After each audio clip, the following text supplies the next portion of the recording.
And that's what that is. And the other has proven, quotes, truth, no contradiction, or false. Inert. That statement would make one inert easily. Inert. So, when it was a song years ago called, you gotta accentuate the positive, eliminate the negative, and don't mess with Mr. In-Between. Well, honey, the world is fucked in more ways than one, because Mr. In-Between is where it's at. And folks don't know it. So you get any heavy right-wing shot and every heavy left-wing shot. And practitioners from the in-between that lean. Because, oh, it's going to be judgment, judgment, judgment, judgment, judgment. And that means in-between, in-between, in-between. You don't go into something saying, well, I'm going to come out on this side or that side. You don't? You go in, no, you go in saying, you know what? There's two sides and I'm going to come out one of them. I know that, I'll give you an example. Dave Scondrus, on his sheer personality, I've opposed him on some issues. The way he presented himself in the issue. Do you understand what I'm saying? Yep. He's a bad lawyer. I'm saying that's his projection. Well, he couldn't be a lawyer, obviously. He decided to go into government. that's obvious to me, you know. Anyway, Dave's almost. I probably agree with 95% of anything he's ever made a statement on or voted on. Really? Sure. Now Dave's a guy in a lot of ways. I've seen him on a couple of things I think were a little bit overboard, but that's all right. I don't have to deal with him. You know, on a political. Well, I find him a hard person to quote, like very ultra remote guy. And you're not sure, you're just, he's one of the persons who is telling you, oh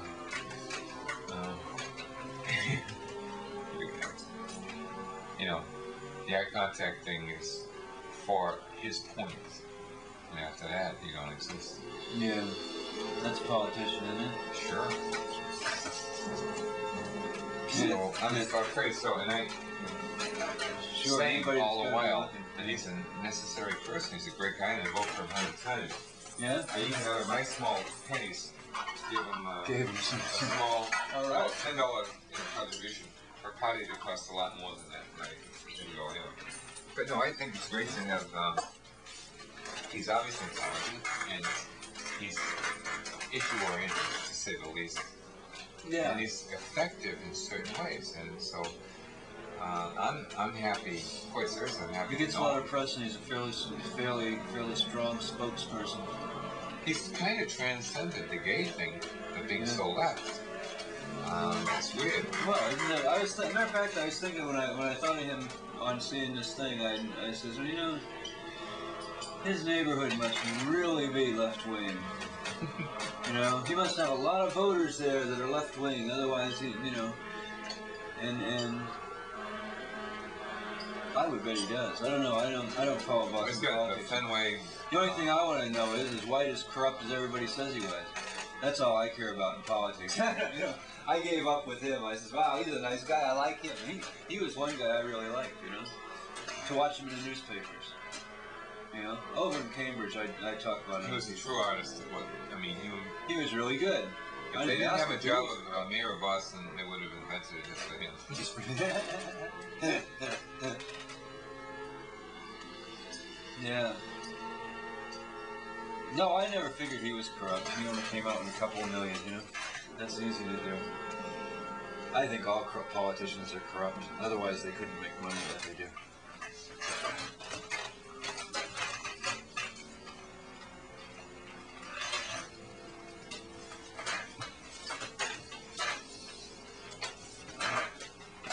But I allow a lot of corruption.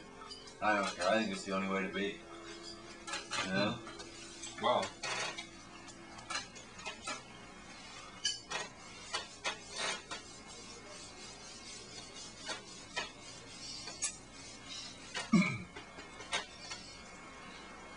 I can't imagine people not making choices, though, Jack.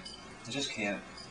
Yeah, but the fact is... Can't imagine people not making choices, you know? I grew up in a family where my father was a preacher and my mother worked all the time.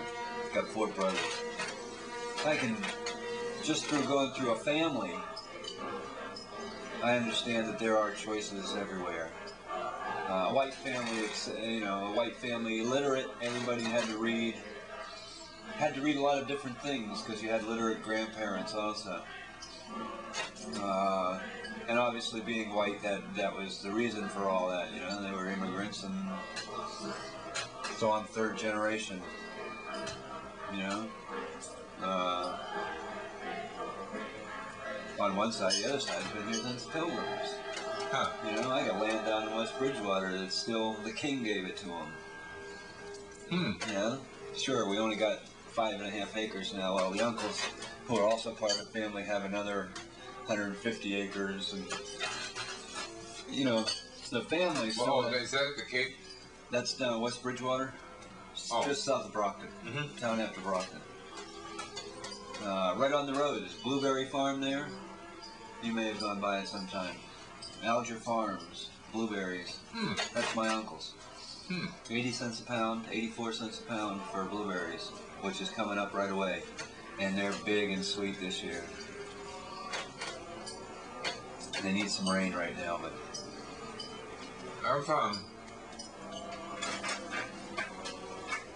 In fact, I would have remembered that brand name if you asked me a blueberry. See, that's my family. That's the other side. So I've been here a while. We were the first Indian killers. Is it related to the Horatios? Yes. It's actually coming out of Alton there. Well, this guy's name is Alton. Alton. Alton Cranville. And then Alton's after one of the early families.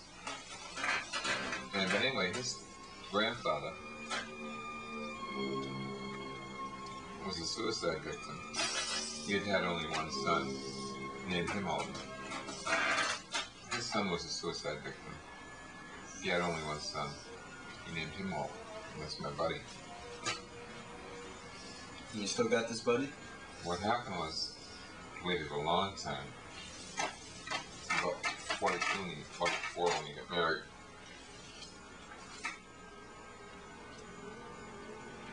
And he named his first son Matthew. To save his own ass. No way. All right. All right. No, you know, Al's one of the greatest guys in the world. Imagine coming out of that situation, though.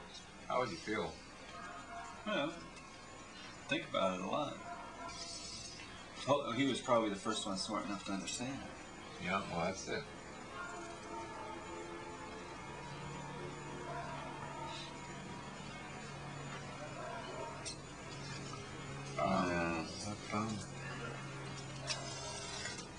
Listen, let me put it this way.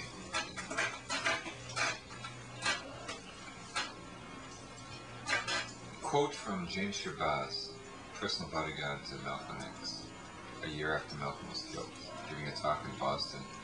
Several days later, he was assassinated. He says, the one thing he was talking on his talk was prospects for freedom. And he said, the thing you gotta realize is people will fight harder to keep what they got than to try and get something they never had. Meaning, get what you want when you like it.